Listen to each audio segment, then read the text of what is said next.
ఇదిగోనండి, చూశారు కదా. ఈరోజు మీకు కంద పచ్చడి చూపిస్తాను. ఇది చూశారు కదా, ఇదిగోండి కంద పచ్చడి పట్టి చూపిస్తానండి మీకు. ఆవకాయ అంటే ఆవకాయ కింద పట్టి మీకు చూపిస్తాను. అంతా చెక్కు తీసేస్తాను. ఈ విధంగా బాగుంటుందండి. పచ్చళ్ళలో పచ్చిమిరకాయలతో చేస్తారు, ఎండుమిర్చితో చేసుకుంటారు. కందని బోల్డ్ ఉపయోగాలుగా చేసుకోవచ్చు తెలుసండి. కంద ఆవకాయ కూడా చక్కగా తురిమేసి మీకు అన్నీ నేను చక్కగా వివరించి చూపిస్తాను. చక్కగా నేర్చుకోండి. బాగా చెక్కేయాలండి. ఇది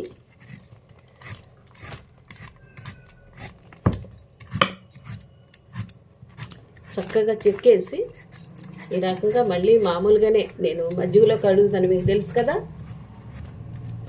క్లీన్గా ఉంటుంది. కంద అయినా సేమదుంప అయినా మజ్జిగలో కడగాలండి. లేకపోతే ఏముంది, దొరదొచ్చేద్దండి. అరిచేతులు దొరదొచ్చేస్తాయి తెలుసండి. మనం తినేటప్పుడు కూడా అలా క్లీన్గా ఉండాలి కదా, అలా ఉండకూడదు. క్లీన్గా చక్కగా చెక్కు తీసేసుకొని ఈ రకంగా. కొంతమంది నూనె కూడా రాసుకుంటారు. ఎందుకంటే నూనె రాసుకుంటే చేయి జారిపోద్ది కూడా, అనవసరం.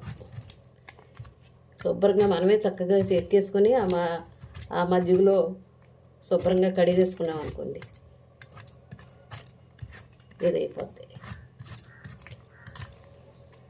మనం చేసేది ఏదో చక్కగా నీట్గా చేసుకోవాలి.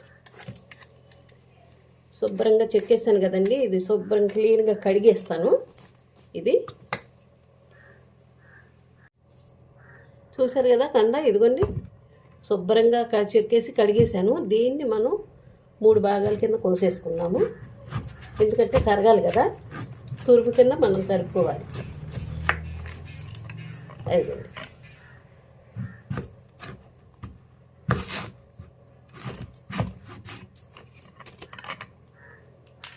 చూసారా, ఈ రకంగా చక్కగా 3 ముక్కల కింద మనం చేసేసుకున్నాము. ఎందుకంటే పిల్లలు మీ గురించే మీరు చక్కగా చేసుకోండి వంటలో. ఏమ్మా, మీరు చక్కగా చేసుకుంటారనేసి నేను ఇలా చూపిస్తున్నాను, ఇంకో రకంగా కాదమ్మా. ఇదిగోండి,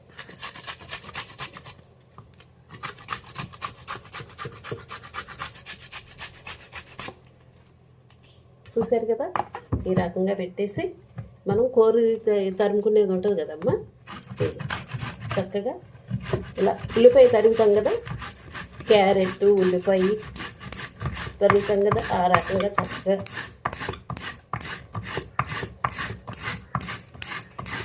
చూసారా, సగం ముక్క అయిపోయింది. ఇదిగో మరి మన టేస్ట్గా ఉంటుంది కదండి. మనం తినేటప్పుడు కూడా కొంచెం మన నోటికి రుచికరంగా ఉంటే తినాలనిపిస్తుంది తప్పకుండా. అదండి, ఒకటి అయిపోయింది. ఇది కూడా అయిపోయిందమ్మా. ఇంకా మూడోది ఉంది. నేనంతా మీకు తరిమాక చూపిస్తాను మళ్ళీ. ఇదిగోండి, చూసారుగా కంద చక్కగా ఈ రకంగా తురిమాను నేను. ఇదిగోండి, ఇప్పుడు మజ్జిగ నీళ్ళు అంత పసుపు వేసాను, చిటికెడు, అర స్పూన్లు, ఒక అర స్పూన్ ఉప్పు వేసాను అనమాట.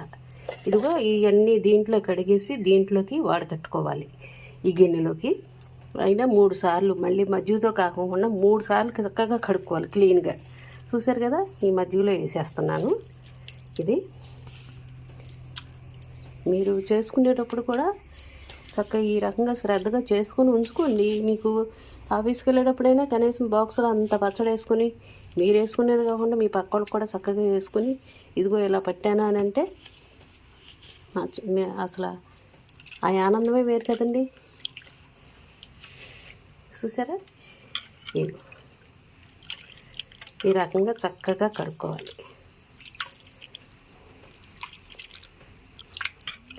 ఓపిక ఉండాలండి. ఓపికండి చక్కగా చేసుకుంటే చేసుకోండి. మీ పిల్లలకు చేసుకోవచ్చు, మీ హస్బెండ్లు వీళ్ళందరూ ఉన్నారు కదా. చక్కగా ఒక గిన్నె చక్కగా చిన్న సీసాలో చక్కగా పెట్టుకుని ఇదైతే బాగుంటుంది. చూసారు, అది ఈ రకంగా చక్కగా పిసికేసి మజ్జిగతో కడిగేస్తే దురద పోతుంది. అది చూసారు,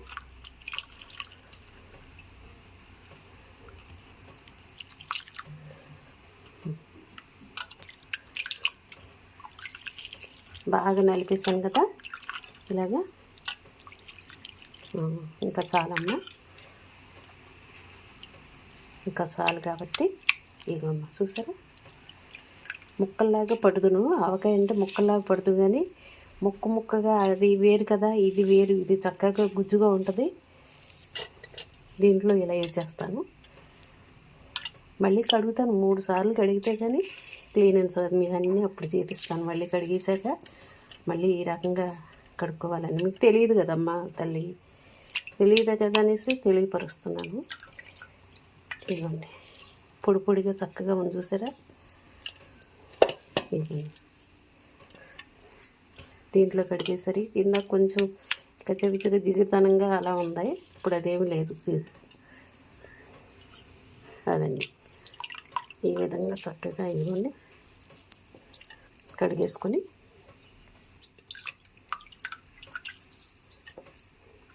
సరే ఇరిగి కొంచెం లైట్గా ఎలా వచ్చిందో మజ్జిగ.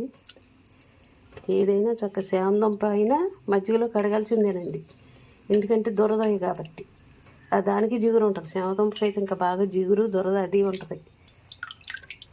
ఇవ్వండి, మామూలు కందైనా ఏ కందైనా చక్కగా ఇందులో కడుక్కుంటే దురద అనేది లేకుండా ఉండదు కదండి. ఇవి కడుక్కోవాల్సింది. మళ్ళీ మీరు అనవసరంగా ఇబ్బంది పడిపోతారు తర్వాత. చూసారు కదమ్మా, ఈ రకంగా చక్కగా ఇదిగో కడిగాను. మళ్ళీ ఇది 3 సార్లు నేను కడిగేస్తాను క్లీన్గా. అదమ్మా, మళ్ళీ చూపిస్తాను నేను. ఇదిగో అమ్మ, కంద పచ్చడి పెడతాం కదా మనం ఆవకాయ, దాంట్లోకి ఇదిగో ఇంత చింతపండు సరిపోద్ది. ఇదే సైజు తీసి నేను ఆల్రెడీ ఇదిగో నానబెట్టేశాను. ఇది శుభ్రంగా క్లీన్ చేసి పిండాలి గుజ్జు కింద. ఏమో ఈ సైజు నానబెట్టాను. ఏమో నేను మళ్ళీ తర్వాత అన్నీ చూపిస్తాను నీకు వివరించి. చూసారా, ఇప్పుడు చింతపండు ఇందాక నానబెట్టాను కదండి, అది చక్కగా మెత్తగా ఇదయ్యి అదిగోండి ఆ రకంగా ఉడకపెడుతున్నాను. చింతపండు ఉడకబెట్టుకునేలోపుగా మనం ఇవన్నీ తాలింపులు రెడీ చేసేస్తాను. చూసారుగా ఆ విధంగా చక్కగా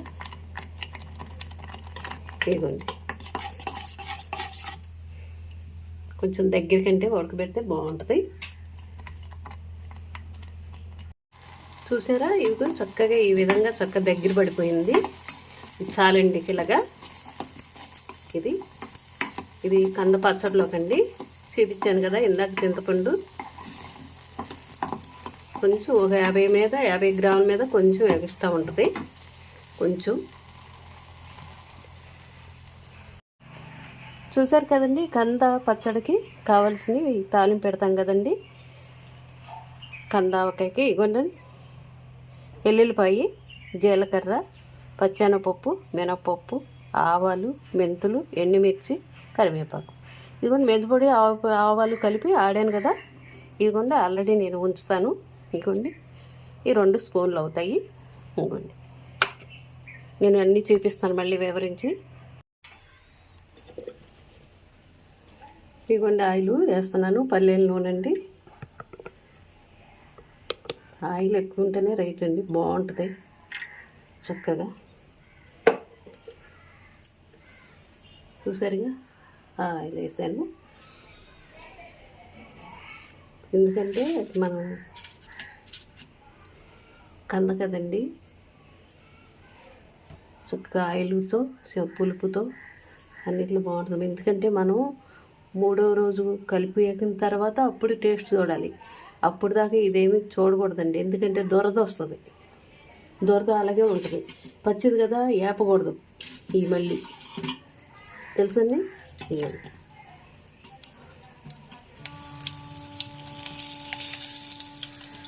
కొంచెం చల్లారనియాలమ్మా. మళ్ళీ మనం వేపిన తర్వాత వేడి నూనెలో వేయకూడదు. ఏమో ఆల్రెడీ వేసాం కదా, పచ్చెనగపప్పు వేస్తున్నానమ్మా. ఇప్పుడు వేసాను.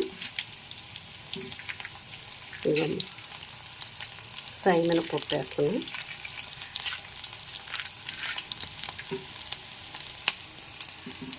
ఇప్పుడు మెంతులు వేస్తున్నాను తల్లి. మెంతులు కమ్మనవసరం వస్తాయేమో, అలాగనే ఎక్కువ కాదు, సమానంగా వేసుకోవాల్సిన. ఆవాలు వేస్తున్నాను.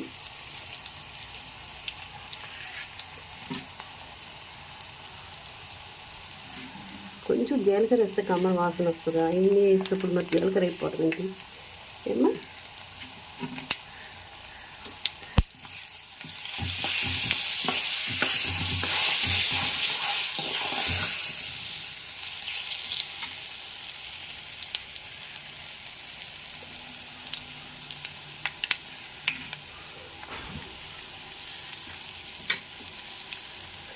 చక్కగా వేసుకున్నాము. వేగినట్టే ఇంకా ఇప్పుడు ఎండుమిర్చి చేద్దాము. ఈ రెండు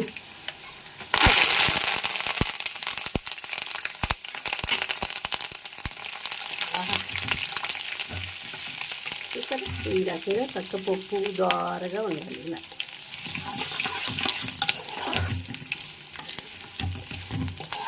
చూసారుగమ్మా, కొంచెం చల్లారనిద్దాము. ఈ తాలింపు చల్లారాక అందులో కలుపుదాం తల్లి. ఇదిగోనండి తురుము చూసారా, ఇదిగోండి కంద, ఇది ఒక గిన్నె అయిందండి. మీకు అన్నీ కొలిసి నేను వివరించి చెప్తాను. ఇదిగోండి ఇది ఒక గిన్నె, 2 గిన్నెలు ఇది అయిందండి. అంటే ఇది కూడా పావు కేజీ మీద కొంచెం ఉందండి కంద. అన్నీ మనం లెక్కలో నేనైతే ఉజ్జాయింపునే, కాకపోతే మీకు తెలియాలని నేను ఇలా కొలతలో. కారం వేస్తున్నానండి ముందల.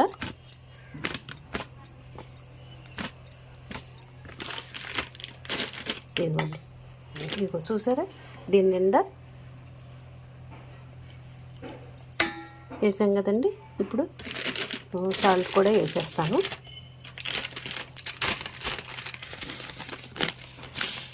సాల్ట్ మీకు ఎప్పుడు చెప్తాను, చక్కగా చూసుకొని వేసుకోవాలండి అని.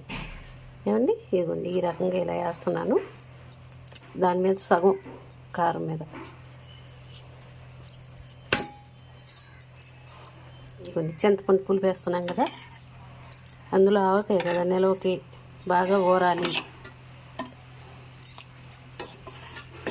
ఇప్పుడు ఇది వేసేసాం కదండి. చక్కగా ఇది కిందకి పైకి ఇలాగ కలదిప్పేసుకున్నాక తాలింపు పెట్టి చక్కగా ఇందులో పోసేసుకుందాము. నేర్చుకోండి, ఎందుకంటే ఇది మీలాంటి వాళ్ళు తెలుసుకుంటారనేసి నేను ఇవన్నీ. చూసారా, ఇది టేస్ట్ చాలా బాగుంటుందండి. కంద ఆవకాయ కూడా చింతపండు పులుసు ఒకటి కలుస్తుందేమో. నిమ్మకాయ ఎందుకులేండి, నిమ్మకాయ వేయకూడదు. ఇదే పులుపు వేసామంటే దీనికి పులిపే ప్రధానం ఈ కందకి, తెలుసండి. చూసారా, ఇప్పుడు ఆ చింతపండు ఇందాక నానబెట్టాను కదండి, అది చక్కగా మెత్తగా ఇదయ్యి అదిగోండి ఆ రకంగా ఉడకపెడుతున్నాను. చింతపండు ఉడకబెట్టుకునే లోపుగా మనం ఇవన్నీ తాలింపులు రెడీ చేసేస్తాను. చూసారుగా ఆ విధంగా చక్కగా ఇదిగోండి. కొంచెం దగ్గరికంటే ఉడకబెడితే బాగుంటుంది. ఇదిగోండి కంద, ఇది ఒక గిన్నె అయిందండి.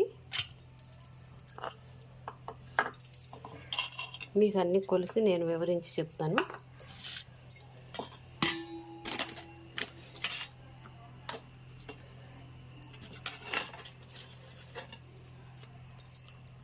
ఇదిగోండి ఇది ఒక గిన్నె, 2 గిన్నెలు ఇది అయిందండి. అంటే ఇది కూడా పావు కేజీ మీద కొంచెం ఉందండి కంద. అన్నీ మనం లెక్కలో నేనైతే ఉజ్జాయింపునే, కాకపోతే మీకు తెలియాలని నేను ఇలా కొలతలో. 2 అండి, 2 ఈ గిన్నెతో 2 గిన్నెలు వేసాను. ఇప్పుడు మనం సాల్ట్ కూడా కారం వేస్తున్నానండి ముందల.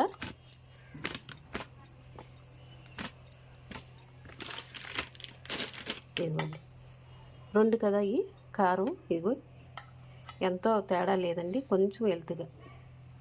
ఇగోండి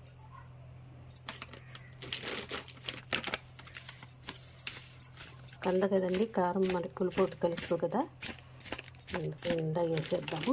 ఇదిగో చూసారా, దీని నిండా వేసాం కదండి. ఇప్పుడు సాల్ట్ కూడా వేసేస్తాను.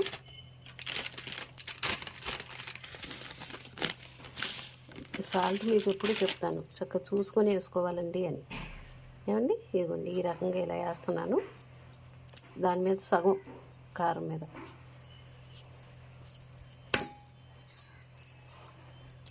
చూసారు కదా,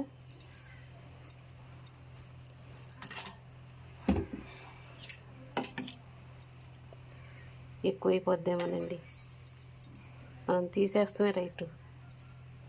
వద్దులేండి, ఉంచేద్దాం, సరిపోద్ది. పులుపు వేస్తున్నాం కదా, ఉంచేద్దాం. ఇదిగోండి చింతపండు పులుపు వేస్తున్నాం కదా, అందులో ఆవకాయ కదా, నిలవకి బాగా ఊరాలి.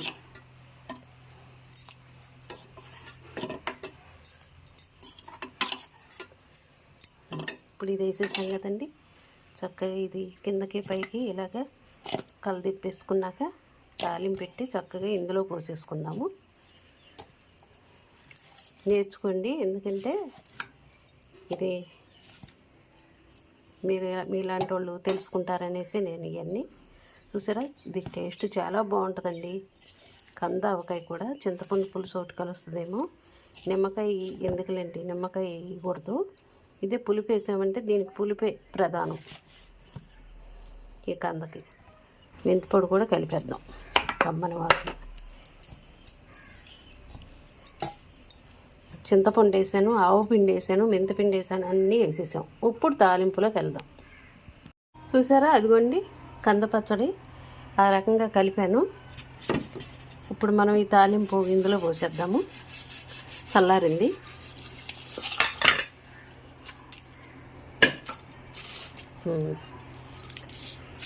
ఇదిగోండి చక్క దారుగా వేపింది. చూసారా, చక్క అంతా కలదిప్పేసుకోవాలి. చూసారు కదండి, చక్కగా మళ్ళీ ఇది ఊరాలి.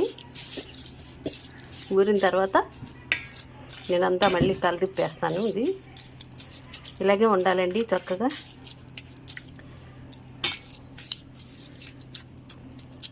మనం 3 రోజుల వరకు ఈ రకంగానే ఉండాలి, ఎందుకంటే ఇది దురద కదండి, ఇది నిలవలో ఉండాలి చక్కగా.